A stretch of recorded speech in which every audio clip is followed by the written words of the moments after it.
Top quality और consistent performance के लिए सिर्फ सिल्वर पंप्स। टॉप क्वालिटी और कंसिस्टेंट परफॉर्मेंस के लिए सिर्फ सिल्वर पंप्स, नाम याद रखना। पुण्यात आज राष्ट्रवादी काँग्रेसचे 2 वर्धापन दिन पार पडत आहे। एक बालेवाडी तर दुसरा शरद पवार गटाचा बालगंधर्व रंगमंदिरामध्ये वर्धापन दिन या ठिकाणी पार पडणार आहे। पुणे शहर अध्यक्ष शरद पवार गटाचे जे शहर अध्यक्ष आहेत प्रशांत जगताप आता आपल्या सोबत आहेत। त्यांना विचारू काय नेमकं कशा पद्धती ही तयारी आहे। आज 26वा वर्धापन दिन आणि काय नेमकी तयारी काय असणार या ठिकाणी। सर्वप्रथम म्हणजे पार्टीचे आम्ही आभार मानलेत की पार्टीने आम्हाला पुणे शहराला यजमानपद दिलं। मागच्या 26 वर्षाच्या पक्षाच्या स्थापनेपासून तर नंतरच्या काळामध्ये कायम राष्ट्रवादी काँग्रेस पार्टीचे वर्धापन दिन सोहळे हे मुंबई, दिल्ली, त्याचबरोबर सुरत किंवा देहरादून, कोल्हापूर या ठिकाणी होत गेले। पण हा पहिल्यांदाच कार्यक्रम पुण्याच्या वाटेला आलेला, त्यामुळे खूप जय्यत तयारी केलेली आहे। उत्साहाचं वातावरण आहे, आनंदाचं वातावरण आहे।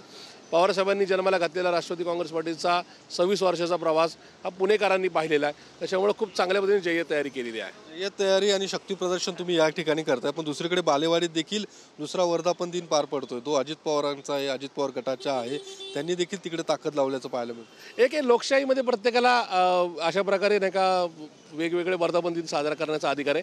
पण एकूणच पुण्यातल्या महाराष्ट्रातील देशातल्या नागरिकांना माहिती आहे की राष्ट्रवादी काँग्रेस पार्टीचा जन्म आदरणीय पवारसाहेबांनी घातला। पवारसाहेबांची जी इमेज पुरोगामी नेता म्हणून किंवा देशाचा नाही का लोकनेता म्हणून जे आहे, त्याच्यामुळे 16 राज्यांमध्ये मागच्या 26 वर्षामध्ये आमदार निवडून येऊ शकले, वेगवेगळ्या ठिकाणी सरकारमध्ये जाता आलं।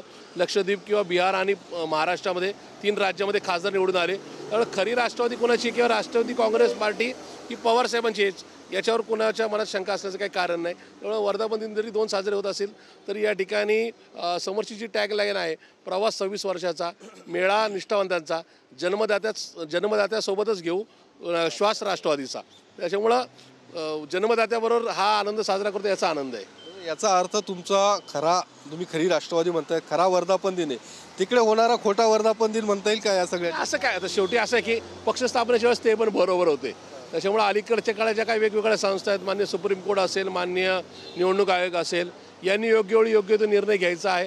पण मला असं वाटतं की आज आनंदाचा दिवस आहे, ते साजरा करतात, त्यांना साजरा करू द्या, आम्ही साजरा करतो, कारण की शेवटी ते आणि आम्ही एकत्रितच होतो। त्याच्यामुळं कदाचित ते तिकडे राहून या ठिकाणी पवारसाहेबांच्या नावाने जल्लोष करत असतील असं आम्ही या ठिकाणी निश्चित स्वतःला समजू। हे जो तसं तुम्ही म्हटलात की तुम्ही एकत्र होतात, पण पुन्हा ते एकत्रीकरणाची तीच चर्चा सुरू झालेली आहे गेल्या काही दिवसांपासून राज्याच्या राजकारणात, आणि याच्या संदर्भात आज काही होऊ शकतं का? पवारसाहेब काही भाष्य करू शकतात का या सगळ्या एकत्रीकरणावरती? आपली स्पष्ट भूमिका मांडू शकतात? पलीकडे गेलेले आज BJPला सोडून नरेंद्र मोदी, देवेंद्र फडणवीसांना सोडून इकडे आले तर त्यांचं स्वागत आहे। आम्ही तिकडे जायचा काही संबंधच नाही, कारण की 2 वर्षापूर्वी जायचं होतं आम्हाला, त्यावेळेस सत्तेची जर आम्हाला एवढी हौस असेल तर त्यावेळेस आम्ही गेलो असतो, पण आम्ही गेलो नाही। आम्ही कायम पवारसाहेबांच्या पुरोगामी चळवळीचे समर्थक राहिलेलो आहे। त्याच्यामुळे पवारसाहेबांनी 1999 साली सुद्धा अटल बिहारी वाजपेयींबरोबर जाणं टाळलं, 2014ला 19ला नरेंद्र मोदींबरोबर जाणं टाळलं। पण आता या परिस्थितीमध्ये भाजपबरोबर आपण जाऊ नये ही माझ्यासारख्या असंख्य कार्यकर्त्यांची इच्छा आहे आम्हाला। आणि 2 राष्ट्रवादी एकत्र होत असताना ते भाजपला सोडून आले तर आनंद आहे आणि स्वागत सुद्धा आहे, पण या ठिकाणी आम्ही भाजपबरोबर जाण्याचा स्वप्नात सुद्धा विषय नाही। भाजप सोबत आहे तोपर्यंत एकत्रीकरण, जेव्हा जे सोडून येतील त्याच वेळी लगेच स्वागत आहे। त्यांनी आज नका त्या ठिकाणी देशातले नरेंद्र आणि राज्यातले देवेंद्र सोडावेत, इकडे लगेच त्यांचं स्वागत आहे। तुम्ही म्हणता की तुमच्याकडे त्यांनी यावं, तुम्ही त्यांच्याकडे जाणार नाही? बिलकुल नाही, त्या ठिकाणी जायचंच होतं तर मागच्या काळात गेलो असतो, पण ज्यांनी पवारांचं कुटुंब फोडलं, ज्यांनी पवारसाहेबांचा पक्ष फोडला, त्यांच्याबरोबर जाऊन एकत्र ताटामध्ये जेवणं अशक्य आहे। कदाचित ते जेवण नाही का विषयापेक्षा जास्त नाही का जहरी असेल, त्याच्यामुळं जे आज आहोत त्याच्यामध्ये खुश आहोत। धन्यवाद। तर प्रशांत जगताप होते, त्यांनी या सगळ्या एकत्रीकरणावर देखील भूमिका मांडलेली आहे। आम्ही तिकडे जाणार नाही, त्यांनी आमच्या सोबत यावं। सगळ्यात महत्त्वाचं म्हणजे देशात नरेंद्र आणि राज्यात देवेंद्र यांना सोडून ते ज्यावेळी आमच्या सोबत येतील त्याचवेळी आम्ही मानणार, अन्यथा आम्ही सोबत जाणार नाहीत, अशा पद्धतीची भूमिका प्रशांत जगताप यांनी घेतलेली आहे। कॅमेरामन सुशांत राऊतसह मी योगेश बोरसे, TV9 मराठी, पुणे।